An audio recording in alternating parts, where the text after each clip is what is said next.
अच्छा ये बताइए कि कितने अरसे से आप इस एक्सपोर्ट के बिज़नेस में हैं? देखिए मुझे ये मैंने स्टार्ट 20 दिसंबर 2020 को मैं वापस आया था और जैसे मैं वापस आया हूँ तो फिर मार्च 2021 में मार्च में मैंने स्टार्ट कर दिया था इसको एक्सपोर्ट। तो वापस कहाँ से आए थे? वापस मैं आया था कोरिया से। तो कोरिया में क्या कर रहे थे? कोरिया में मैं as a testing and commissioning engineer था। एक वो हाइड्रो पावर्स हैं वो बिजली बनाते हैं वो लोग ना, तो वहाँ पे एक्साइटेशन सिस्टम होता है, तो उसकी डिज़ाइनिंग उसके ऊपर काम करता था बेसिकली। तो पाकिस्तान में आके बिजली बनाने की बजाय आप एक्सपोर्ट पे लग गए। नहीं वो बिजली ये बिजली भी बनाई जा सकती है, लेकिन ये बहुत बड़े प्रोजेक्ट ना, आपको पता है वो फाइनेंस और ये चीज़ें जो है बहुत मतलब लंबे काम है ये, तो बेहतर वही समझा जो अपनी मेरी एक एक क्राइटेरिया था, जो एक शौक था, बस उसी के ऊपर था मैंने कि बस यही करना है मैंने। तो एक्सपोर्ट पहले से आती थी या सीखी कहीं से? असल में मुझे भावना तो थी, क्योंकि मैं इंटरनेशनल मार्केट में काम करता रहा हूँ थोड़ा बहुत, तो मुझे भावना तो थी कि लोग क्या कर रहे हैं, किस तरह हो रही है, इसके इसके वेज क्या हैं। फिर चूंकि मैं टेस्टिंग एंड कमीशनिंग में था तो वहाँ से भी मुझे पता था, हम डिफरेंट लोगों से सामान लेते थे, बाइंग करते थे, और हमें अपनी टेस्टिंग के लिए चीज़ें चाहिए होती थी, तो वो कुछ जो कॉन्ट्रैक्टर्स होते थे तो उनको देख देख के थोड़ा बहुत नॉलेज तो मुझे था। तो अच्छा पैसा जोड़ के आए थे कोरिया से, क्या थे अपनी कंपनी शुरू कर दी? एक्सपोर्ट पे तो सुना है बड़ा पैसा चाहिए होता है। अ, देखिए पता क्या बात है इसकी ना, ऐसी बात नहीं है, पैसे बहुत ज़्यादा तो नहीं मैं लेके आया था, बड़े लिमिटेड फंड्स थे जो मैं लेके आया था साथ। बात ये है कि आप कह सकते हैं कि एक्सपोर्ट के लिए बहुत पैसे चाहिए, क्योंकि ज़ाहिर बात है आपकी क्लाइंटेज बहुत बड़ी, इंटरनेशनल मार्केट बहुत बड़ी है, आपने काम करना होता है इंटरनेशनल मार्केट में ना, तो फिर वहाँ पे क्या होता है कि पैसे तो डेफिनेटली ज़्यादा चाहिए होते हैं, लेकिन ये डिपेंड करता है आपकी प्रोडक्ट के ऊपर। सबसे जो इम्पोर्टेंट चीज़ है ना वो आपकी प्रोडक्ट है, आपकी प्रोडक्ट की वैल्यू क्या है। तो जो इंटरनेशनल मार्केट में जो लोग काम करते हैं ना, वो पैसे आपको वैसे ही एडवांस दे देते हैं, अगर आपका ट्रस्ट बिल्ड हो जाए उनके साथ, तो समझे आपके एडवांस के ऊपर ही काम करते हैं, तो आपको अपने पास से कम पैसे लगाने पड़ते अच्छा, दो तरह के लोग होते हैं, एक होते हैं जो सोच के नौकरी छोड़ते हैं कि मैंने ये करना है, और दूसरे हैं। ये होते हैं जो छोड़ के सोचते हैं कि मैंने क्या करना है। आप उनमें से कौन सी किस्म में से हैं? अच्छा मेरे मेरे केस में ना थोड़ा सा डिफरेंस है यहाँ पे। मुझे मुझे पता था कि मैंने कुछ ना कुछ करना है, मतलब मुझे ये बात अपनी पता है कि मैं किसी ना किसी जगह पे ना, मैं बहुत कैलकुलेटेड बंदा हूँ, अपनी ज़िंदगी में कैलकुलेशंस बहुत ज़्यादा है मेरी। ये मेरी अभी मुझे भी नेक्स्ट स्टेप पे ये करना है, उससे नेक्स्ट स्टेप पे ये करना है, तो मैंने मतलब मुझे ना कैलकुलेशंस अच्छी खासी है मेरी। तो ये है कि मुझे पता था कि मैंने क्या करना है। मैंने जब जॉब छोड़ी है तो उसके बाद मुझे आइडिया था कि मुझे क्या करना है, मैं किस तरफ जाऊँगा, और इसलिए आप ये कह सकते हैं कि मैं उनमें से हूँ कि जब मैंने जॉब छोड़ी थी तो मुझे पता था कि मैंने क्या करना तो पहला काम क्या किया, मतलब एक्सपोर्ट के हवाले से, मतलब कंपनी रजिस्टर करवाई या प्रोडक्ट हंट की या मतलब R&D की, कैसे शुरुआत कैसे हुई इसकी? है। अच्छा देखिए होता पता क्या है, मेरा तो ये मानना है कि अच्छा मेरा बड़ा बिलीव है ना, कैलकुलेटेड तो मैं हूँ, लेकिन मेरा यकीन है कि अल्लाह की ज़ात जो करती है ना, करना उसी ने होता है, रास्ते वो आपको खुद ब खुद ना बना देता है। आपकी सोच में जो चीज़ें नहीं भी होती तो वो चीज़ें भी वो करना शुरू कर देता है। अब हुआ ऐसे बेसिकली कि मैं जब वापस आया तो आने के बाद मेरे पास ज़ाहिर बात है, मुझे पता था कि मैंने मेरा ना इम्पोर्ट पे ज़्यादा फोकस था कि मैं चीज़ें मंगवा सकता हूँ चाइना से। लेकिन ये हुआ जब मैं आया हूँ यहाँ पे तो मैंने ना देखा कि यार लेदर की जो आइटम्स है ना, इसमें बड़ी जान है। और मैंने ग्रुप्स वगैरह ज्वाइन की भी किए हुए थे, कुछ बाहर भी मैं देखता रहता था यार कि कौन, मतलब मैं डिफरेंट चीज़ों का एनालिसिस करता रहता था कि कौन सी प्रोडक्ट के ऊपर काम किया जा सकता है, ये कितने की आ रही है। बिजनेस में सिंपल रूल है कि वो क्या कहते हैं, आपको पता होनी चाहिए कि खरीदनी कितने की और बेचनी कितने की। तो इन चीज़ों के ऊपर ना फोकस करता था कि खरीदना कहाँ से है और बेचना कहाँ पर है, और खरीदना कितने का और बेचना कितने का, बस इन्हीं दो चीज़ों के ऊपर रहता था मैं। तो हुआ ये कि मैंने लेदर बैग्स जो थे उसके ऊपर थोड़ा वर्किंग थी मेरी, वो मैंने देखा भी था किसी को काम करते अपने एरिया के इर्द गिर्द जो है ना, जो लोग थे, मेरे हमारे फैमिली एक रिलेटिव थे तो वो भी इसके ऊपर काम करते थे। तो बस उन्हीं से डिस्कशन हुई, उन्हीं से बात की, तो मैंने फिर इंटरनेशनल मार्केट में इसकी सर्चिंग शुरू कर दी, तो मुझे लगा कि इसके ऊपर काम किया जा सकता है। तो लेदर बैग्स को मैं एक्सपोर्ट भी कर सकता हूँ, बस वहीं से आइडिया मुझे था कि लोकली तो मैं बेच ही रहा हूँ इसको, क्योंकि लोकली ग्रिप भी थी मेरी, लेकिन इसके साथ साथ पैरेलली मुझे था कि मैं इसको एक्सपोर्ट करूँ, तो बस उसमें अल्लाह ने मुझे कामयाब किया। अच्छा, ये ज़ीनत स्टाइल्स क्या है, मतलब ये कंपनी का नाम कैसे रखा आपने? ये ब्रांड का नाम है जो या कंपनी का, ये कैसे सिलेक्ट किया? जो ज़ीनत है ना, वो बेसिकली मेरी वालदा का नाम है। ओके, और माशाल्लाह। मुझे जो है अपनी वालदा से असल में बहुत लगाव है। She is my best friend. और मैं अपनी दुःख सुख बहुत सी चीज़ें ना उससे मतलब शेयर करता रहता हूँ। तो मुझे ये है कि उनका नाम ज़ीनत है, तो मैं इसी इसीलिए बस ज़ीनत स्टाइल के नाम से ही फिर अपनी कंपनी जो थी वो इसी नाम से मैंने रजिस्टर्ड की। पहली मैंने एक्सपोर्ट एक्सपोर्ट कहाँ पे की थी? पहली एक्सपोर्ट यूएसए में। और इसके लिए आपको जो मटेरियल्स थे वो कैसे अरेंज किए? अपनी मैन्युफैक्चरिंग की या आउटसोर्सिंग की थी? अच्छा देखिए, जो जो मटेरियल है ना, वो शुरुआत में तो आपको पता है बंदा चूँकि बड़े स्केल पे नहीं होता, तो पहले तो शुरुआत में यही था कि आपको लोकल मार्केट से ही सामान लेना पड़ता है। लोकल मार्केट से ही मैंने सामान लिया है और यहीं से ही लोकली बनवा के आउटसोर्स किया, मैंने खुद नहीं बनाया। बाहर से ही मैंने किसी से बनवा के सिर्फ़ मैंने क्या किया, मैंने इधर से पकड़ा है और आगे दे दिया। बस ये वाला मैंने काम किया स्टार्टिंग में। तो उसके लिए ये था कि फिर काफ़ी जो है खपना तो बहुत बड़ा ज़ाहिर बात है, उसके अंदर आपको शुरुआत में तो बहुत सी हर्डल्स आती हैं। वो टाइम टू टाइम, एक दिन में तो कुछ भी नहीं होता। टाइम टू टाइम उस हर्डल्स को दूर करने के लिए फिर ये है कि वो दूर होती गई और बस फिर एक एक लेवल आया कि एक सर्टेन अच्छे वॉल्यूम पे चला गया था मैं। पहले ऑर्डर पकड़ा था या पहले माल खरीदा था, स्टॉक किया था? नहीं, नहीं, पहले ऑर्डर पकड़ा था। और ऑर्डर पकड़ने के लिए चैनल क्या इस्तेमाल किया? मतलब क्लाइंट के साथ कैसे राब्ते में आए और कैसे उसको सैटिस्फाई किया कि वो आपसे माल खरीदे? अच्छा, जो पहला, अगर आप मुझे एक प्रॉपर ट्रेड कहते हैं ना, तो जो सबसे पहला मेरा क्लाइंट था ना, वो मुझे अली बाबा से मिला था। मैंने अली बाबा की मेंबरशिप ली थी, तो और मुझे अली बाबा के ऊपर थोड़ा मतलब अव थी उसकी। तो अली बाबा की जब मैंने मेंबरशिप खरीदी है ना, तो जो पहला मेरा जो क्लाइंट था वो मुझे अली बाबा से मिला था। और और उस फिर तो हाँ, लेकिन वो रिपीट, फिर आपको पता है क्लाइंट रिपीट, अच्छे क्लाइंट, छोटा क्लाइंट भी मिलता है वहाँ पे, बड़ा क्लाइंट भी मिलता है। तो जो ये है कि जो मेरी मेजर जो थी वो मुझे अली बाबा से ही, पहला जो क्लाइंट था वो मुझे अली बाबा से मिला। और प्रोडक्ट को भेजने के लिए क्या चैनल इस्तेमाल किया? देखिए, वो प्रोडक्ट को भेजने के लिए आपको पता है लॉजिस्टिक्स पाकिस्तान में यहाँ पे काफ़ी वो हैं। इसका एक वे है, आपको पता है, मतलब पहले आपको अपना पीएसडब्ल्यू आपको करवाना पड़ता है, फिर उसके ऊपर आपको अपनी अपने गुड्स को डिक्लेयर करना पड़ता है, फिर बैंकिंग सिस्टम है, there is a process actually.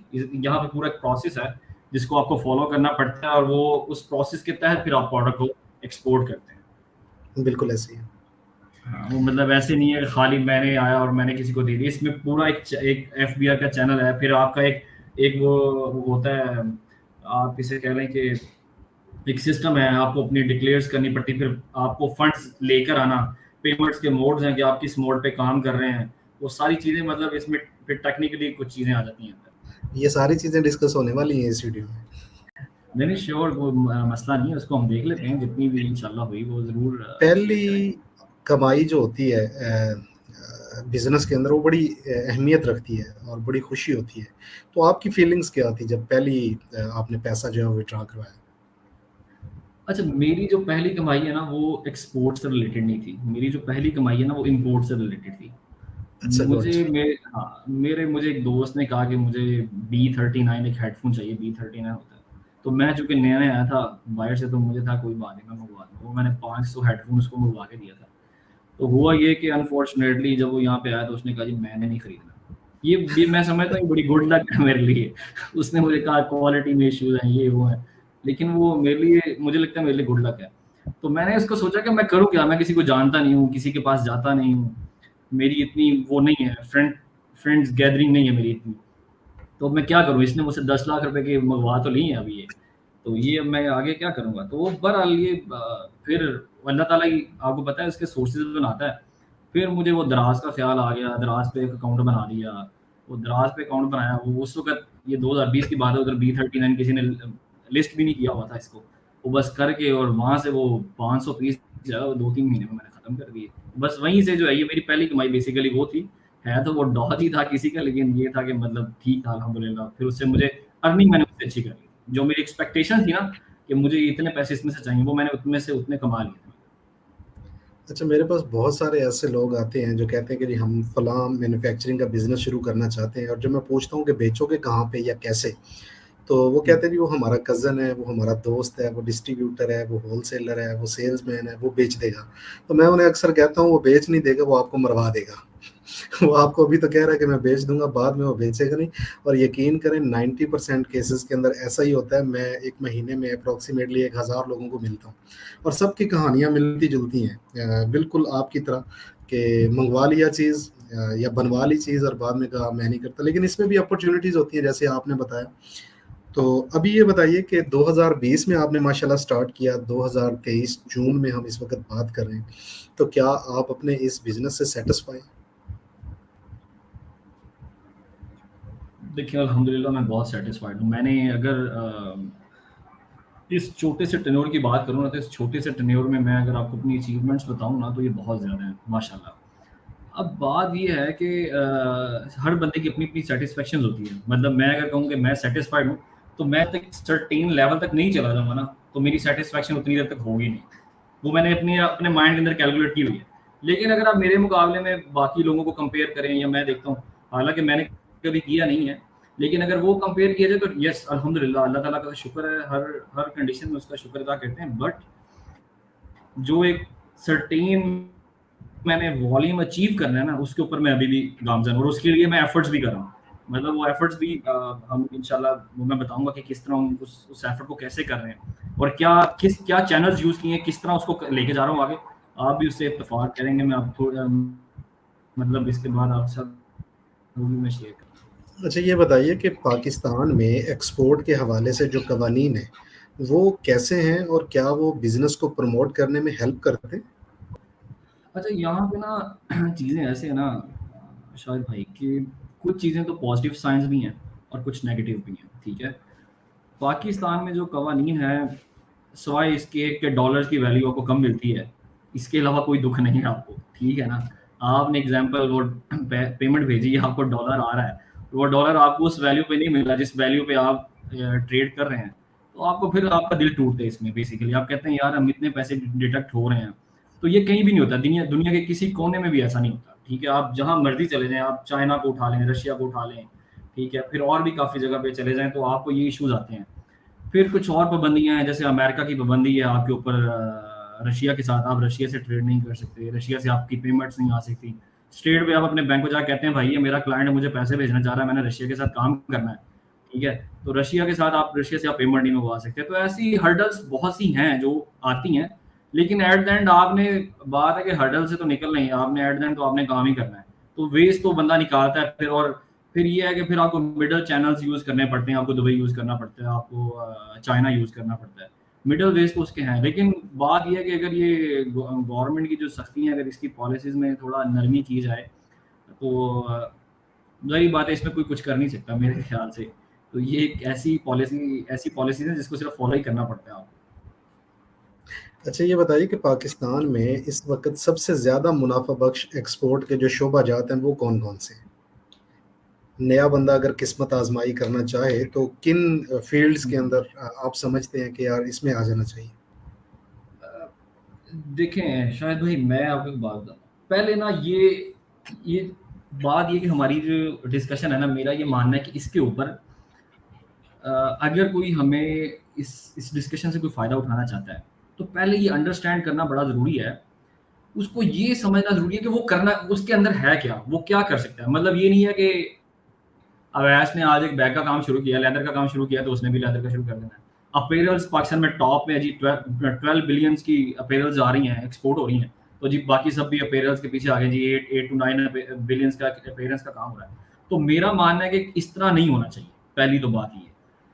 हाँ, इस तफ़ादा कैसे उठाया जा सकता है, छोटे जैसे आपका एक विज़न है कि छोटे से छोटे पैसे को भी लेके आप कारोबार कैसे कर सकते हैं। तो इसी चीज़ को अगर हम देखें, तो एक्सपोर्ट भी हम कम पैसों से कर सकते हैं, ये कोई बहुत बड़ी बात नहीं है, ये बहुत सिंपल सी बात है। लेकिन बात ये है कि आपकी प्रोडक्ट में जान और टेक्निकली नॉलेज आपका होना बहुत ज़रूरी है। टेक्निकली नॉलेज से क्या मुराद है कि भाई, आप जब इंटरनेशनल मार्केट में काम करते हैं ना, तो आप फिर इंडिया के साथ भी कम्पीट कर रहे हैं, आप चाइना के साथ भी कम्पीट कर रहे हैं, आप बैठे हर बड़ी जो दुनिया की सबसे बड़ी मार्केट है ना, आप सब बड़े मगरमच्छों के साथ फाइट कर रहे हैं, ठीक है? तो आप अपने कंट्री जिसमें आप एक्सपोर्ट कर रहे हैं, आप ये हर कंट्री के लिए आप एक्सपर्ट नहीं हो सकते। जिस कंट्री में आप एक्सपोर्ट करना चाहते हैं, जिसको आपने टारगेट बनाया, उसके बारे में नॉलेज, उसके बारे में ईच एंड एवरीथिंग जानना और उसके ऊपर वर्क करना बहुत ज़रूरी है। एग्ज़ाम्पल है, जापान के साथ आप काम कर सकते हैं। एक वो चिकन पॉ होता है, ठीक है? वो हैंड चिकन के जो हैंड्स के वो पाँव होते हैं, उसको चिकन पॉ कहते हैं।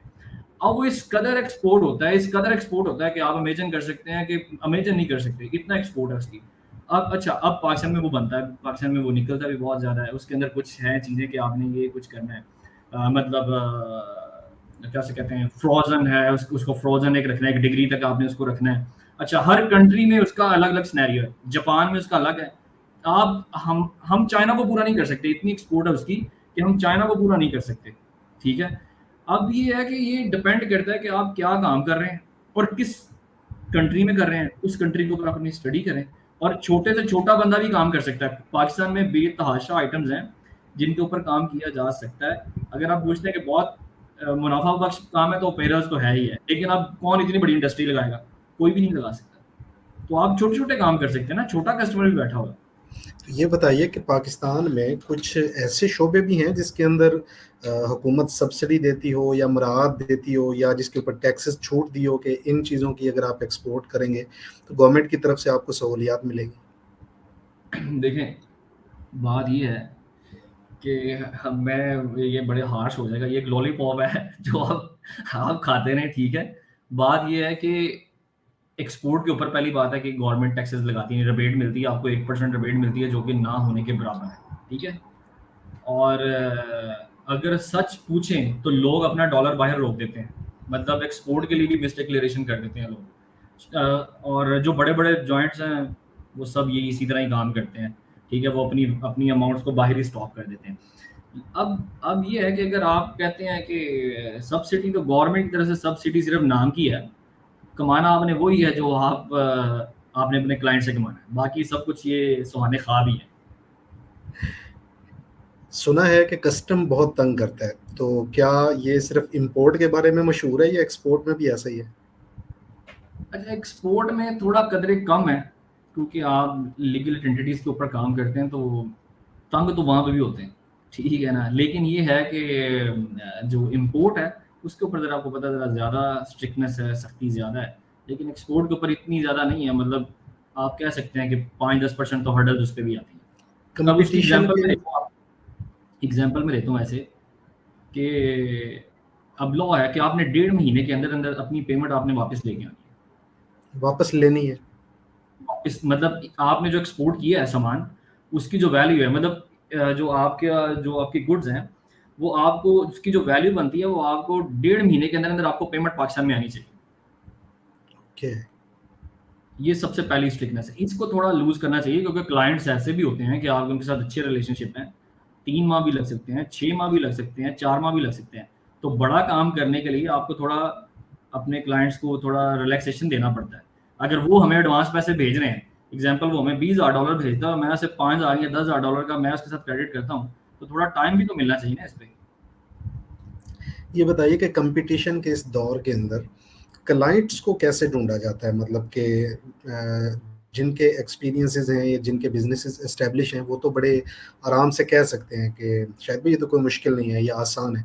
लेकिन वो लोग जो नए आते हैं, अभी उनकी शुरुआत होती है, जिनके पास पैसा भी कम होता है, विज़न भी इतना स्ट्रॉन्ग नहीं होता और उनको सिखाने वाले मेंटोर्स भी नहीं होते। तो उनके लिए आप क्या समझते हैं कि बेस्ट प्लेस कौन-सी है, जहाँ से वो कस्टमर्स गेट कर सकते हैं? तो ये शायद भाई इसको पहले ना आइडेंटिफाई करना पड़ेगा कि हम किस स्केल की बात करें। अगर आप ओपनली बात करेंगे ना, तो मैं सीधा चला जाऊँगा अलीबाबा पे। मैं कहूँगा जी अलीबाबा की मेंबरशिप ले लें, ठीक है? मैं कहूँगा अलीबाबा की मेंबरशिप चाइना में कंपनी रजिस्टर्ड करें, जैसे मैंने की है। चाइना में मेंबरशिप ले लें और चाइना से अपना क्लाइंट पकड़ें, और उसके बाद चाइना से कन्फर्म क्लाइंट को वेरीफाई करवाने के बाद, चूँकि आपको पता है वेरिफाइड सप्लायर वहाँ पे मिल जाता आप होते हैं, और आप एक्सपोर्ट पाकिस्तान से करना शुरू कर दें। अच्छा, ये बहुत आसान हल है, लेकिन ये है कि अब ये एक बड़े लेवल की गेम है, मतलब इस पे पैसे ज़्यादा लगते हैं। अब ये है कि हमने डिपेंड करता है कि हम किस लेवल की बात कर रहे हैं, वो ज़ूम कितना है, अगर हम बात करते हैं एग्ज़ाम्पल नॉर्मल एक बंदे के पास 5-10 लाख रुपए है, ठीक है? वो अपनी सबसे पहले वो अपनी प्रोडक्ट ढूँढे, और ग्रुप्स के बेतहाशा ग्रुप्स हैं, उन ग्रुप्स में जाके फेसबुक के उन ग्रुप्स को जॉइन करे, अपनी कंपनी नॉर्मल एक्सपोर्ट की कंपनी 10, 15, 20 हज़ार रुपए में कंपनी आपकी रजिस्टर्ड हो जाती है, पीएसडब्ल्यू आपको मिल जाता है, कंपनी आपने बना ली है। आप जो है अपनी लीगल आइडेंटिटीज को पूरा करें, और आपने जिस कंट्री को स्टडी ज़्यादा किया है, जिस कंट्री की स्टडी ज़्यादा है आपके पास, ठीक है, थोड़ा सा तो टाइम लगता है आपको, 15-20 दिन आपने कंट्री को उसकी स्टडी करें, उसको चेक करें ये क्या मंगवा रही है, अपनी प्रोडक्ट जिस नीज के ऊपर आपके पास ज़्यादा ग्रिप है, आप अपने इर्द गिर्द देख रहे हैं और वो इस्तेमाल हो रही है बाहर, उसको पकड़ें और उसको एक्सपोर्ट करें। ग्रुप्स में जाएं, लोग बैठे हुए बाय करने के लिए, एडवांस पेमेंट लें, इसके ऊपर एडवांस पेमेंट है, आपको सिक्योर करेगी। 10 में से एक कस्टमर भी नहीं आएगा, एक क्लाइंट भी नहीं आएगा। ये बताइए कि कुछ आइटम्स के ऊपर पाबंदियां भी हैं या कुछ शोबाजात के भाई फलां प्रोडक्ट्स या फलां शोबे के अंदर आप एक्सपोर्ट्स नहीं कर सकते? देखिए, एज तो मेरी अभी नज़र से कोई गुजरी नहीं है अभी तक, जितना मैंने किया है, जो भी हमारी, चूँकि लोग यहाँ पे पेरेंट्स का काम ज़्यादा कर रहे हैं, उस पे तो कोई एज पाबंदी नहीं है। और आई थिंक सो, कोई मुझे नहीं लगता एज कोई स्पेशल चीज़ों के ऊपर पाबंदी है पाकिस्तान के ऊपर ऐसी, अनटिल अनलेस कि कोई स्पेशल पॉलिसी ना आ जाए। मतलब जैसे गंदम की पैदावार पाकिस्तान में कम हो गई है, ठीक है, वो आप इस तरह की कोई चीज़ें जो जो एक आप कहते हैं कि एक कोई अननेसेसरी सी कोई चीज़ आ जाए ना, मतलब अननेसेसरी, उसका पता ही नहीं है कि क्या है, तो ऐसी कोई, लेकिन एज कुछ ऐसा है नहीं, आप सब कुछ एक्सपोर्ट कर सकते हैं, लेकिन कुछ बनाए तो सही ना। हम तो 3-4 हाँ, चीज़ों के ऊपर काम कर रहे ये बताइए कि कुछ क्लाइंट्स होते हैं जिनके साथ हमारा लेन देन तय हो जाता है, इनके साथ एग्रीमेंट्स कैसे करते हैं, मतलब अपनी पेमेंट को सिक्योर कैसे करते हैं? खुदा न खास्ता हम चीज़ भेज दें, पेमेंट ना आए, बंदा मुकर जाए, कह दे कि ये क्वालिटी ठीक नहीं है, मतलब कोई भी जिस तरह के हम सुनने में आता है कि ऐसा हो जाता है, तो वो उन एग्रीमेंट्स को या जो मुआहदे होते हैं उसको सिक्योर कैसे करते हैं, अमल दरामद यकीनी कैसे बनाते हैं? हैं। अच्छा देखिए, अब इसमें ना इसके बहुत से तरीकाकार हैं। आप ये मेरा ख्याल है ये एक बड़ा लंबा टॉपिक है जिसके ऊपर हम बात करेंगे। मैं अभी ओवरव्यू आपको दे देता हूँ। अगर कभी नेक्स्ट चांस मिला तो इसके ऊपर हम डिटेल में, मतलब मेरा ये मानना है कि अगर कोई टेक्निकली बहुत डीपली अगर कोई नॉलेज लेना चाहता है तो इसके ऊपर वन बाय वन ये आर्टिकल्स हैं, इसके ऊपर हम बात कर सकते हैं, लेकिन फॉर टाइम भी अभी मैं आपको बता देता हूँ कि इसको बहुत यहाँ आसानी से पे किया मैं जाता आपकी है। बात को थोड़ा-सा ना काटूँगा। हमारी ये जो डिस्कशन है ना, इसके कमेंट सेक्शन में बहुत सारे ना सवाल आएँगे और जी, उन तमाम सवालों के ऊपर हमें वीडियोज़ बनाना पड़ेंगी, ये एक सीरीज़ बनेगी। हाँ, इंशाल्लाह ताला चलें, हम ट्राई करेंगे जितना मैक्सिमम जो है वो हम अगर कर सकें। अच्छा ऐसा है कि पहली बात तो ये है कि 2 तरीकाकार हैं एक्सपोर्ट करने के। जब आप पीएसडब्ल्यू बना लेते हैं ना, तो 2 तरह के तरीकाकार हैं। एक है पेमेंट अगेंस्ट डॉक्यूमेंट्स, और एक है डॉक्यूमेंट्स जो हैं वो आपके अगेंस्ट पेमेंट, ठीक है? तो ये 2 तरीकाकार हैं। अब होता ये है कि जो हमारा कंसाइनी है, जो जो हमारा इम्पोर्टर है बेसिकली, वो अपने बैंक से हमारे बैंक को पेमेंट लगवाता है। इसका एक प्रोसेस है, हमारा अपना बैंक है। अब उसमें ये है कि हमने पेमेंट, पहली बात है हमने एडवांस पे ही काम करना है। हमें गवर्नमेंट जो है वो स्ट्रिक्ट करती है कि हमने एडवांस पे ही काम करना है। तो हम ट्राई करेंगे कि हम पेमेंट अपनी एडवांस ही मंगवा लें। अच्छा, फिर इसमें ये है कि इसमें थर्ड पार्टी सर्टिफिकेशन भी होती है बहुत सी, जैसे यूएसए, तो यूएसए के लिए यहाँ पे थर्ड पार्टीज बैठी हुई हैं, तो वो वहाँ पर भी मेक श्योर करते हैं और यहाँ पर भी मेक श्योर करते हैं। आपकी फैक्ट्री में आते हैं, आपको आके ये सर्विसेज प्रोवाइड करते हैं, और वो वहाँ पे भी आपके क्लाइंट्स को सेटिस्फाइड करते हैं, यहाँ पे भी करते हैं। इवन कि वो पेड भी कर देते हैं अपने ना इसके ऊपर, अपने क्लाइंट्स के बिहाफ के ऊपर पैसे भी पे कर देते हैं। तो ऐसी सर्विसेज लोग भी प्रोवाइड करते हैं, और वैसे भी डायरेक्टली जब आपने एडवांस ले लिया है और एडवांस लेके आपने अपनी प्रोडक्ट भेजी है, बाकी आपने वीडियो कॉल पे भी दिखा दिया है, जब वो वहाँ पर गया है तो आपकी जो शिपिंग लाइन है, इसमें ट्रेड इंश्योरेंस भी आपको मिल जाती है, ठीक है, थर्ड पार्टीज भी आ जाती हैं। तो ये मतलब म्यूचुअली कुछ ना कुछ इसका वेज निकल आते हैं जिसके ऊपर एज अब आज के दौर में, आज से अगर आप 10 साल पहले चले जाएं तो ये मसले मसाइल काफ़ी ज़्यादा थे। आज के दौर में ये मसले मसाइल नहीं है, ठीक है। अगर आप अलीबाबा पे चले जाते हैं तो फिर तो पूरी गारंटी अलीबाबा की हो जाती है। जैसे मैंने आपको बताया कि अलीबाबा पे भी मेंबरशिप लेके आप तब भी एक्सपोर्ट कर सकते हैं। इस 3 सालों के दौरान कभी कोई धोखा भी हुआ है? अच्छा देखिए, धोखा जो है ना वो पाकिस्तान में हुआ है, बाहर कोई धोखा नहीं हुआ, ठीक है। अलमिया। बस ये मेरा बस पाकिस्तान के बाहर जो है ना वो आज तक ऐसा नहीं है, लेकिन पाकिस्तान में ज़रूर ऐसे इश्यूज़ मैंने फेस किए हैं, बट वो भी अपनी गलती है। अपने पैसे, आपको पता है अपने पैसे अगर आपने लेने हैं ना, तो ये जो आप जैसे हँस रहे हैं, जैसे मैं हँस रहा हूँ, ये हमें ये स्माइल, हमारा एक चेहरा ही, नया चेहरा हमें करना पड़ता है, ठीक है। आप जो है ना वो एक नया चेहरा शो हो जाता है कि शाहिद साहब ये वाले, ये वो शाहिद साहब हैं जो अभी अभी इसी फेस को बात कर रहे थे, या ये दूसरे हैं। शाहिद साहब का सिनेरियो बदल जाएगा पूरा। सॉरी, थोड़ा कनेक्शन जो है वो डिस्टर्ब हो गया था। अच्छा ये बताएं कि पाकिस्तान से जब आप अपनी प्रोडक्ट्स भेजते हैं तो यहाँ से कुछ सर्टिफिकेशंस भी होती हैं कि ये सर्टिफिकेट रिक्वायर हैं, डॉक्यूमेंट्स रिक्वायर हैं कस्टमर को, जिसको आप चीज़ भेज रहे हैं? देखिए, जो मेडिकल इक्विपमेंट्स है ना, उसके लिए तो सर्टिफिकेट चाहिए होते हैं, ठीक है? जैसे सर्जिकल के सामान है, आपको पता है सियालकोट हमारा भरा भरा पड़ा हुआ है और वो ये लोग काम करते बहुत हैं ज़्यादा। एक्चुअली।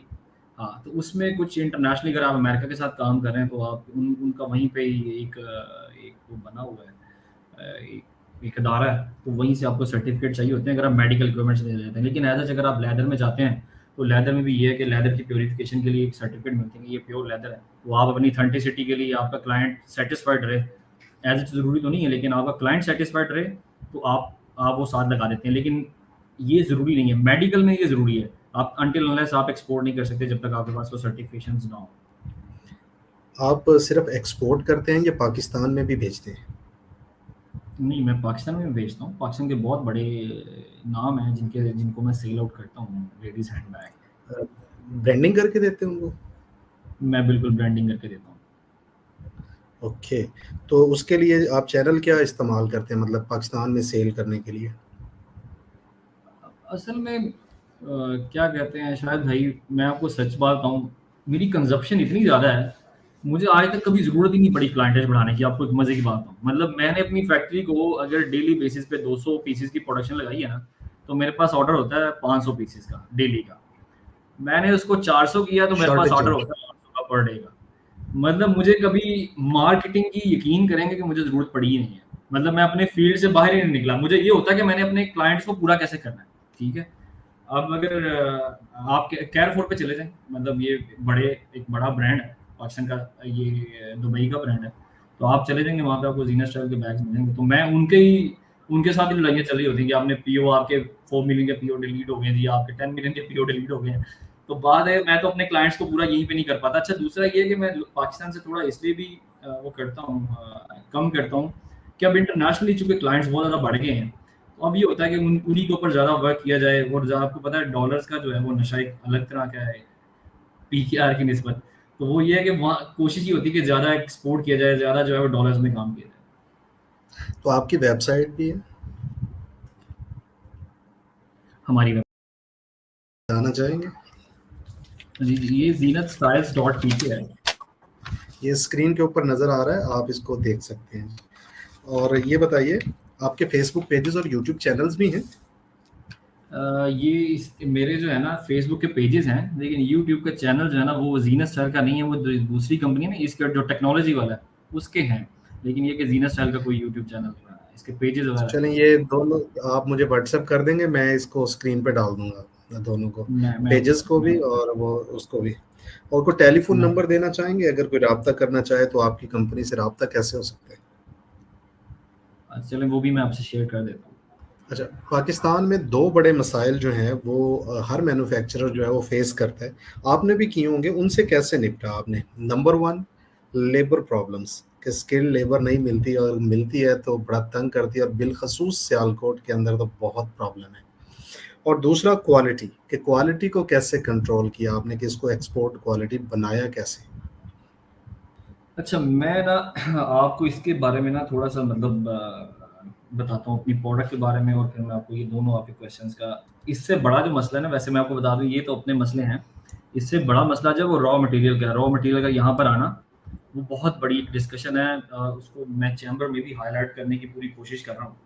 उसमें ये है कि जैसे हमें हमारी जो गुड्स हैं बेसिकली हम रॉ स्टफ जो हमें चाहिए होता है, तो वहाँ पर यहाँ पर इम्पोर्ट करने के लिए हमें ना टीटी नहीं लगवाने देते, या नॉर्मली आपने सुना होगा डॉलर वाई नहीं जाते। बेसिकली मेरा जो था ना, मेरा क्या बल्कि काफ़ी लोगों को जो भी एक्सपोर्टर है उनका यही था कि जो हमारे डॉलर बाहर पड़े हैं या जो बाहर हमें क्लाइंट देता है, हम डायरेक्टली वो चाइना में या जहाँ से हम सोर्स कर रहे हैं आइटम्स वहाँ से मंगवा लेते हैं और वहाँ पे लगवा देते हैं, ताकि वो डॉलर पाकिस्तान में ये ना हो कि पाकिस्तान में आए फिर हम यहाँ से भेजें, तो हमें कोई ऐसा भेज का रास्ता बताया जाए कि जिससे क्या है कि हम जब जो हमें रॉ मटेरियल इंपोर्ट करना है कि उसके लिए हमारे पास फैसिलिटेशंस हो। खैर ये एक बड़ा मसला है, इसके ऊपर हम बाद में डिस्कशन करेंगे। अभी आपके जो 2 क्वेश्चन है लेबर का, अच्छा ऐसा है कि ये वाक़ई आपकी बात काफ़ी हद तक दुरुस्त तो है। लेकिन मैं चूँकि खुद ग्राउंड लेवल पे जाके इन चीज़ों को देखता नहीं हूँ, ठीक है? मेरे पास सुपरवाइज़र्स हैं और एक टीम है प्रॉपर, और क्योंकि मैंने अपनी ज़िंदगी में एक चीज़ ज़रूर की थी कि मैंने डिपेंडेंट नहीं होना। जब भी मैं डिपेंडेंट होऊँगा ना तो इसका मतलब, तो मैंने अपने आप को इंडिपेंडेंट करने के लिए मैंने सुपरवाइज़र्स रखे, टीम रखी और अपना एक टास्क रखा। अब उस टास्क के ऊपर बजाय इसके कि मैं उनको सैलरियों पे रखता, मैंने उनको जो है ना एक स्पेसिफिक टारगेट दे दिया कि भाई के इतने बैग बनाओगे तो इतने पैसे ले लेना तुम। ठीक है? तो वो अपनी जो उनको अपनी ज़रूरत थी वो बजाय ये कि वो सैलरीज़ पर होते, अब चूँकि मैंने कन्वर्ट कर दिया कुछ हाफ़ लोगों को तो मैंने सैलरीज़ पर ही कन्वर्ट कर दिया। लेकिन मेजॉरिटी जो है वो अभी भी मेरे पास जो है वो टारगेट्स के ऊपर ही काम कर रहे होते हैं कि भाई जी ये इतने बैग आपने एक दिन में निकालने हैं और इतने पैसे आपके बन गए। तो लेबर से थोड़ी-सी इस बारे में थोड़ी जान छूट जाती है, लेकिन अनटिल अनलेस कि कोई ना कोई मसले मसाइल तो उनके चलते रहते हैं। और सेकंड क्वेश्चन था आपका क्वालिटी का, तो क्वालिटी में मैं ना कंप्रोमाइज़ खुद भी नहीं करता। मैंने क्यूसी के लिए स्पेशल टीम रखी हुई है, ठीक है? वो लोग क्या करते हैं कि वो मतलब literally there is no compromise, 0% compromise है मेरा। मैं रॉ मटेरियल भी बहुत क्वालिटी का बाय करता हूँ और बाकी अपनी स्पेशल टीम जिनको मैं एक स्पेशल टीम बनाई हुई है जिसको मैं 4 लोगों की टीम है, उनको जो मैं पैसे पे करता हूँ स्पेशली सिर्फ़ क्यूसी चेक करने की करता हूँ। इसके अलावा मतलब मैं उसमें कंप्रोमाइज़ नहीं करता किसी किस्म का। तो इसलिए आज तक मुझे हुए हैं शुरुआत में सैंपलिंग के अंदर इश्यूज़ आ जाते हैं। हर क्लाइंट का डिफरेंट इंटरनेशनली जब आप काम करते हैं ना, तो हर क्लाइंट डिफरेंट डिफरेंट टाइप्स का होता है। तो आ जाते हैं लेकिन अल्हम्दुलिल्लाह 80-90% ये होता है कि मेरी प्रोडक्ट पास हो जाती है। पाकिस्तान के अंदर अगर हम चमड़े की बात करें, जो रॉ चमड़ा है जैसे कि अभी कुर्बानी आ रही है यहाँ पे खालें इकट्ठी होंगी वो बहुत सस्ती हैं। पाकिस्तान में जो आपको रॉ मटेरियल्स चाहिए, वो उस क्वालिटी के क्यों नहीं मिल पाते जो कि होने चाहिए? क्या इसकी प्रोसेसिंग महँगी है, मुश्किल है या कारखाने नहीं हैं? और दूसरा ये जानना चाहूँगा क्या आपको जो मतलूबा रॉ मटेरियल्स चाहिए, इसके लिए माइक्रो फैक्ट्रीज़ भी लगाई जा सकती हैं? अच्छा, ये जो आपका क्वेश्चन है ना, देखें ये आप ना बहुत बड़े-बड़े पिलर्स उखाड़ रहे हैं बेसिकली ठीक है। अब आप ये जो चीज़ें कह रहे हैं ना ये मुमकिन है, सब मुमकिन है। देखें क्यों नहीं मुमकिन? छोटी-छोटी फैक्ट्रीज़ भी बन सकती हैं, सब कुछ लग सकता है। अब बात ये है कि हमने हमने काम करना है इंटरनेशनल मार्केट में, कम्पीट करना है इंटरनेशनल मार्केट को और महँगी एक्सेसरीज़ लेकर आप ये काम नहीं कर सकते। तो मजबूरन आपको क्या करना पड़ता है, चाइना में जाना पड़ता है। अच्छा, यहाँ पर अलमिया हमारा ये है कि हम लोग जो है ना फ्यूचर का नहीं सोचते। हम पाकिस्तान का एक ट्रेंड है, हम लोग ना दिहाड़ी का सोचते हैं कि आज हमने कमाना है, इतना कमा लेना है, आज हमारी 5-10 हज़ार की दिहाड़ी लगी है जी, ओके जी, अल्हम्दुलिल्लाह, ठीक है। हम फ्यूचर के बारे में नहीं सोचते कि लॉन्ग टर्म में क्या होगा। आज अगर मैं रेट टू रेट जाऊँ, 1 साल में कुछ ना कमाऊँ, नो प्रॉफिट, नो लॉस पे जाऊँ, तो 1 साल के बाद मेरे साथ कितना क्लाइंटेज जुड़ा होगा, मैं कितने लोगों के साथ काम कर रहा होऊँगा, ये लोग नहीं सोचते। लोग बस ये सोचते हैं कि आज मैंने घर में 5,000 रुपए की दिहाड़ी लगा के मैंने लेके जानी है बस, और उसके ऊपर वो बड़ा खुश होते हैं। तो ये बिज़नेस थॉट नहीं है, ये बिज़नेस मतलब मेरा नहीं मानना कि ये बिज़नेस सोच है। दिहाड़ी और लॉन्ग टर्म बिज़नेस डिफरेंट है। अगर आप छोटी-छोटी फैक्ट्रीज़ की बात करें, तो बिल्कुल लगाई जा सकती है, क्यों नहीं लगाई जा सकती? ठीक है? मैं आपको मेरे पास एक बैग है, उसका एक एक एक आर्टिकल है। मैं होपफुली अब मेरे पास कोई लड़का नहीं है, मैं सैंपल आपको मँगवा के दिखाता कि उसकी एक्सेसरीज़ यहाँ पे ईज़िली बन सकती हैं और पाकिस्तान में इतनी इम्पोर्ट की जाती है वो एक्सेसरीज़, भाई वो यहाँ पे भी बन सकती हैं बहुत आसानी से। कोई मसला नहीं है उसके अंदर, कोई इश्यू नहीं है उसके अंदर। तो यहाँ पे फैक्ट्रीज़ बनाई जाती हैं अब और जो मेरा आप जो जी, जी। जी। चलें इस पे इंशाल्लाह एक और प्रोग्राम करेंगे और माइक्रो फैक्ट्रीज़ जो लेदर की हैं, वो लगवाने की कोशिश करेंगे। मैं ये जानना जी। चाहता हूँ कि अब थोड़ी देर के लिए मैं बच्चा बन के, अनाड़ी बन के कुछ सवालात करना चाहता हूँ। मैंने जी। किसी भी तरह करके अच्छी क्वालिटी के 1000 पर्स, वॉलेट्स जो आदमी अपने जेब में रखते हैं, पैसे और कार्ड वगैरह रखने के लिए, वो बना लिए हैं या कहीं से अरेंज कर लिए, अब मेरे पास मौजूद हैं। एक्सपोर्ट करना चाहता हूँ, तो उसके लिए मुझे जो कंपनी रजिस्टर करवानी है, उसके लिए डॉक्यूमेंट्स क्या-क्या चाहिए? खर्चा कितना आएगा और टाइम कितना लग जाएगा? अच्छा, देखिए अब एक्चुअली इसमें क्या है ना, अब मैं आपको अगर वन बाय वन अगर बताता हूँ ना, तो बड़ा सिंपल इसका तरीकाकार है। मैं अपनी चूँकि पर्सनल बात करूँ तो मेरी जो थॉट है ना, वो रहती है टारगेट के ऊपर। टारगेट क्या है जी कि मैंने करना क्या है, ठीक है? मैं ये कंपनी आपको पता है किसी भी लॉयर को पकड़ लें आप, किसी भी एक लॉयर को पकड़ लें। आपने इम्पोर्ट की कंपनी बनाई तो वही इम्पोर्ट एंड एक्सपोर्ट सिमिलर ही इसके एक ही बैच आता है इम्पोर्ट एंड एक्सपोर्ट का, ठीक है? आपने जब इम्पोर्ट एंड एक्सपोर्ट की कंपनी बना ली, जो हार्डली मुझे नहीं लगता कि 10,000 में से ज़्यादा आपका लगेगा, ठीक है, मैं कभी रिकमेंड नहीं करता बंदा खुद जाए सीपीसी के ऊपर जाके अपना जो है ना वो अपनी वो नाम सर्च करे, फिर जाए अपनी चैम्बर में जाए, फिर एनटीएम रजिस्टर्ड करे। तो मैं तो इस हक में बिल्कुल भी नहीं हूँ। मैं कहता हूँ आप ये सर्विसेज लें किसी से, 10-15-20 हज़ार रुपये किसी को दें, मैक्सिमम 20 हज़ार रुपये लगता है आपकी एक एक्सपोर्ट की कंपनी बन जाती है। आपको बेसिकली पीएसडब्ल्यू चाहिए होता है, सिंगल विंडो ऑपरेशन जिसे हम कहते हैं, वो आपको चाहिए होता है। और वो आप 10-20-15-20 हज़ार से हार्डली 20 हज़ार रुपये लगता है, आपको एक एक्सपोर्ट की कंपनी मिल जाती है। अच्छा, कंपनी मिल गई, आपने कंपनी रजिस्टर करने से पहले आपने कहा कि मैंने वॉलेट बना ली 1,000। भाई आपने क्यों बना ली 1,000? आप ना बनाएं अभी 1,000, अभी आप थोड़ा वेट करें। आप उन पर्सेस की टेक्निकली नॉलेज तो ले लें, कि यूट्यूब भरा पड़ा है, थोड़ा सा आप उसकी प्रोडक्ट की क्वालिटी के ऊपर चले जाएं, ये डिज़ाइन कौन सा बिक रहा है मार्केट में, क्या है, अली बाबा को सर्च कर लें, मेड इन चाइना को सर्च कर लें, 1688 को कर लें, फिर यूएसए के ग्रुप्स में, लेदर के ग्रुप्स को ज्वाइन करें, वहां पर एक्सपोर्ट के बेतहाशा ग्रुप्स अभी बने हुए हैं, उनको ज्वाइन करें। वहां पर देखेंगे कौन सी प्रोडक्ट जो है लोग जो है इंटरनेशनली डिमांड करें। फिर एक एक कंट्री को पहले एक कंट्री को अपने माइंड में रखें। अभी सब पूरे ओवरऑल पूरी सारी दुनिया को छोड़ दें, आप चले जाएं जी अफ्रीका को पकड़ लें। अफ्रीका में बड़ी अच्छा बायर आपका अफ्रीका में बैठा हुआ है। तो आप अपनी प्रोडक्ट को पकड़ें, आपकी जो प्रोडक्ट है उसके ऊपर थोड़ा सा नॉलेज लें, आप 2-4 लोगों से कम्युनिकेट करके देखें वो लोग क्या कहते हैं। वो लोग कहते हैं हमें सामान चाहिए, आप देखिए उनकी ऑथेंटिसिटी, उनसे ऑथेंटिसिटी मांगे, उनकी कंपनी की ऑथेंटिसिटी मांगे। अच्छा, ये तो एक बिजनेस में आपकी नॉर्मल सी एक प्रैक्टिस है ये वाली। जब आपको लगे कि ये बंदा मेक श्योर है, यहाँ से आपने मैन्युफैक्चरिंग का जो था नॉलेज वो भी ले लिया, आपने टेक्निकली वो भी चीज़ें अपनी देख ली। जो आपने किसी से आउटसोर्स करनी है, उस फैक्ट्री के पास गया, आपने देखा यार ये बंदा क्या कर रहा है, कैसे बना रहा है, वहाँ से क्लाइंट से भी आपने बातचीत कर ली, वहाँ से भी आपकी बात अच्छी होगी। तो इन दोनों का एक पैरेलली आपके पास कोई नॉलेज आ जाएगा, और फिर आप कंपनी रजिस्ट्रेशन की तरफ जाएं, पीएसडब्ल्यू की तरफ जाएं। और इसकी भी बेतहाशा है, इसके ऊपर भी हमने एक टॉपिक बना लेंगे। पीएसडब्ल्यू के बाद आपने प्रैक्टिकली हम बता देंगे कि भाई आपने एक शिपमेंट बनानी है, तो एक शिपमेंट के अंदर अगर आप कहेंगे तो मैं 5 से 10 मिनट की आपके लिए एक ऐसा बना दूंगा जिसमें फिजिकली शिपमेंट को प्रिपेयर करने के बाद फिजिकली से लेके हमारी जो हमने पीएसडब्ल्यू में एक्टिव करने के पीएसडब्ल्यू में उसको पीएसडब्ल्यू के अंदर उसको डिक्लेयर करने के बाद हमने एक्सपोर्ट कैसे करना है, कौन से सोर्सेज हैं, तो मैं 5-10 मिनट की आपको वो वीडियो बना के वो भी एक ट्यूटोरियल दे देंगे कि लोग आसानी से देख के उसको कर सकते हैं। ये बहुत मुश्किल काम नहीं है, ये बहुत आसान काम है। बिल्कुल, मैं ये चाहूँगा कि ये आप वीडियो मुझे ज़रूर दें। जो आपकी बात से समझा हूँ मैं, वो ये है कि अभी ना तो मुझे पर्स बनाने या बनवाने की ज़रूरत है, ना कंपनी रजिस्टर करवाने की ज़रूरत है। इनिशियली मुझे टाइम स्पेंड करना है उन ग्रुप्स के अंदर जहाँ पे इम्पोर्ट और एक्सपोर्ट पे बात हो रही है, जहाँ पे बात बहुत सारे एक्सपर्ट लोग ऑलरेडी बैठे हुए काम कर रहे हैं। उनकी बातों से समझना है, सीखना है, और उसके बाद क्लाइंट हंटिंग की तरफ जाना है। जब ऑर्डर मिलता है या मिलने की तवक्को हो जाती है, उसके बाद हमने प्रोडक्ट को बनाना है या बनवाना है, और तभी हमने अपनी कंपनी रजिस्टर करवानी है। आपको क्या लगता है कि एक एवरेज बंदा कितने टाइम के अंदर इन ग्रुप्स में रह के ये सारी चीज़ें सीख सकता है? ये आपके पैशन के ऊपर डिपेंड करता है। आप चाहें तो 12-12 घंटे, 20-20 घंटे फेसबुक यूज़ करने की बजाय आप अपने टारगेट को अचीव करें। आप जाएँ ग्रुप्स के अंदर, आप एक दिन में भी ढूँढ सकते हैं, या आपके माइंड के ऊपर है, आपकी आपके टेक्निकली नॉलेज के ऊपर है। तो आप ये तो डिपेंड करता है, और कुछ अल्लाह की मेहरबानियाँ भी होती हैं हर बंदे पे। मुझे लगता है कि आप 15-20 दिन में आप टारगेट कर लेते हैं। देखिए ये पता है मैं जो बात कर रहा हूँ, ये मैं पता है किन लोगों की बात कर रहा हूँ? जो लोग 2, 4, 5, 10 लाख से काम शुरू करना चाहते हैं।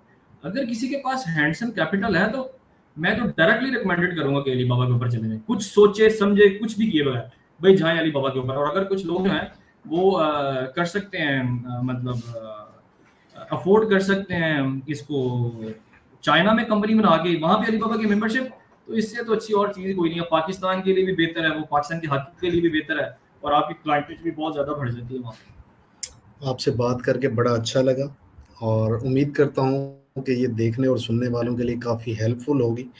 जब ये वीडियो अपलोड हो जाएगा तो इसके लिंक मैं आपको भेजूँगा, तो इसके कमेंट सेक्शन में थोड़ा-सा आपको टाइम गुज़ारना पड़ेगा, ताकि लोग अगर जो सवाल जवाब कर रहे हैं, उसके मुताबिक हम नेक्स्ट वीडियोज़ जो हैं वो बना सकें। और आपका मज़ीद मुझे टाइम भी चाहिए होगा, हफ़्ते बाद दे दें, 10 दिन बाद दे दें, 15 दिन बाद दे दें। तो इंशाल्लाह इसको कंटिन्यू रखते हैं इस सिलसिले को। अभी मैं इंशाल्लाह। इसको रिकॉर्डिंग को जो है ना वो वाइंड अप करूँगा, आप आखिर में कोई मैसेज देना चाहते हैं तो वो ज़रूर दीजिएगा। लेकिन थोड़ी देर के लिए आपको रिकॉर्डिंग बंद करने के बाद भी वो रहना होगा यहीं पे, ताकि ये डाउनलोड हो जाए, उसके बाद हम इसको बंद कर देंगे। अच्छा, मैं जो आपने मैसेज की बात की है, देखिए मैं सिर्फ़ ये कहता हूँ कि इम्पोर्ट हो या एक्सपोर्ट हो, दोनों अलग-अलग चैप्टर्स हैं पाकिस्तान के हवाले से। एक्सपोर्ट के हवाले से कोई मुश्किल काम नहीं है ये, बहुत आसान काम है। हर कोई इसको कर सकता है, अगर वो अपने अंदर पोटेंशियल रखता है, अपने अंदर कोशिश करता है करने की। और मैं बिल्कुल आपको ये कहता हूँ कि ये सबसे मुझे लगता है कि एक बार सिर्फ़ हाथ से चीज़ निकलने की देर होती है, बाद में ये जो लोग हमें सुनते हैं ना, ये हमसे भी ज़्यादा तेज़ बन जाते हैं, फिर ये हमें चीज़ें बता रहे होते हैं। तो ये है कि ये बहुत आसान काम है, आप इसको सोचें नहीं, आप इसको करें। आप इसको ट्राई करें और इंशाल्लाह मुझे बड़ी उम्मीद है अल्लाह के घर में कि आप लोग इसको ट्राई करेंगे ना, तो आपको पॉज़िटिव रिज़ल्ट्स ही इसके मिलेंगे। बशर्त ये है कि आप लोग ईमानदारी के साथ करें, क्योंकि लोग हमारे माशाल्लाह ऐसे हैं शाहिद साहब, कि लोग ना हमारा नाम बदनाम करने में ना कसर नहीं छोड़ते हैं, सॉरी टू से। बट लोग क्या करते हैं, पेमेंट्स एडवांस मंगवा के भी और फिर बहुत से मसले मसाइल बनते हैं, जो कि बड़ी गलत चीज़ें हैं। तो ये ट्राई ज़रूर करना है कि जो भी काम करें आप ये ज़रूर सोचें कि एज़ अ पाकिस्तानी आपने पाकिस्तान का नाम भी रोशन करना है। तो खाली ये नहीं है कि इसकी बैड इमेज की तरफ जाएँ, आप पेमेंट्स मंगवाएँ, आप इस काम को देखें, लोग ट्रस्ट करते हैं, बाहर के जो लोग हैं ट्रस्ट करते हैं, आपको ट्रस्ट बनाना पड़ता है और पॉज़िटिव ही कोशिश करें कि पॉज़िटिव तरफ ही जाएँ। एक ये बताइए, कोई ऐसा तरीकाकार हम कर सकते हैं कि एक लाइव डेमो दे सकें किसी भी बंदे को कि यार एक्सपोर्ट कैसे की जाती है, मतलब किसी एक प्रोडक्ट को लेके पहले उसकी क्लाइंट हंटिंग जो है वो दिखा सकें, फिर हमने कैसे प्रोडक्ट को मैनेज किया, कैसे हमने पार्सल बनाया, उसको कैसे वो उधर एक्सपोर्ट किया, हमने लॉजिस्टिक्स क्या इस्तेमाल की, वगैरह वगैरह। यानी जैसे होता है कि किसी बंदे के हाथ से निकालना चीज़, क्या ये मुमकिन है कि हम कोई लाइव डेमो दे सकें ऐसा? शायद साहब हम ना बिल्कुल ये डेमो दे सकते हैं, 2 तरह के डेमो हैं। एक तो मेरा रनिंग बिज़नेस है, वो कहेंगे तो उसके अंदर से मैं तो लाइव डेमो में मैं आपको लाइव क्लाइंट पकड़ के हम्म। लाइव मतलब उससे कम्युनिकेशन दिखाऊंगा आपको कि ये मेरी कम्युनिकेशन है, ये मैंने क्लाइंट को लिया और मैं आपको अपनी प्रोडक्ट बेच के दिखाऊंगा और मैं यहाँ से भेज के पेमेंट रिसीव करके पूरा आपको डेमो दे दूंगा। एक तो ये है। दूसरा ये है शायद साहब, एक और चीज़ बड़ी इंपॉर्टेंट है, चूंकि हम बहुत एक कम्युनिटी है ना, बिजनेस की कम्युनिटी है। अगर हम लोग कोशिश करें ना, हमने करनी है बेसिकली ट्रेड। जरूरी नहीं है कि हम पाकिस्तान से ही बैठ के पाकिस्तान की चीजें बेच रहे हैं, ये भी जरूरी नहीं है। फॉर टाइम बिंग आपको पता है हमारे पास इतनी प्रोडक्ट नहीं है, हम इतनी चीजें हम्म। मैन्युफैक्चरिंग नहीं कर रहे। लेकिन हम ये भी कर सकते हैं शायद साहब कि ऐसे। हम जो है किसी और कंट्री से पकड़ के किसी और कंट्री में सेल भी कर सकते हैं ये चीजें। तो इसका जो डेमो है ना, वो मेरे लिए ज्यादा आसान है आपको देना। चाइना से सामान पकड़ के, मोबाइल एसेसरीज का चाइना से सामान पकड़ के चले, ये तो मैं वो बहुत यूरोप। अच्छी बात है, ये तो और भी आसान हो जाएगा। Very good. तो मैं बिल्कुल इसका इंतज़ार करूँगा जी। ये वीडियो इंशाल्लाह ज़रूर मेरे बिज़नेस टॉक्स के 50 पेजेस हैं, इंशाल्लाह सबसे ऑन एयर होगी। और ये मैं इन एडवांस इसी वीडियो में ये अनाउंसमेंट कर रहा हूँ कि इंशाल्लाह जल्द जो है ये लाइव डेमो आप सभी दोस्तों के साथ शेयर किया जाएगा। उसमें डेमो में मैं तो नहीं हूँगा, अवैस भाई होंगे, अवैस भाई ही रिकॉर्ड करेंगे और मैं इंशाल्लाह उसको पब्लिश करूँगा। तो इसके लिए जी मैं आपका बेहद मशकूर रहूँगा अवैस भाई। बहुत शुक्रिया, आपने मुझे ये ऑफ़र दिया और मेरे सुनने वाले, देखने वाले, चाहने वाले सभी लोगों के लिए ये बड़ी एक एक्साइटमेंट होगी कि वो एक लाइव डेमो देख रहे होंगे कि कैसे इस बिज़नेस को किया जा सकता है। इंशाल्लाह सर। हम्म। आज तक के लिए इतना ही। दुआओं में याद रखिएगा। आपका दोस्त, आपका भाई शाहिद हुसैन जोया, मोहम्मद अवैस के साथ। वस्सलाम। पाकिस्तान ज़िंदाबाद।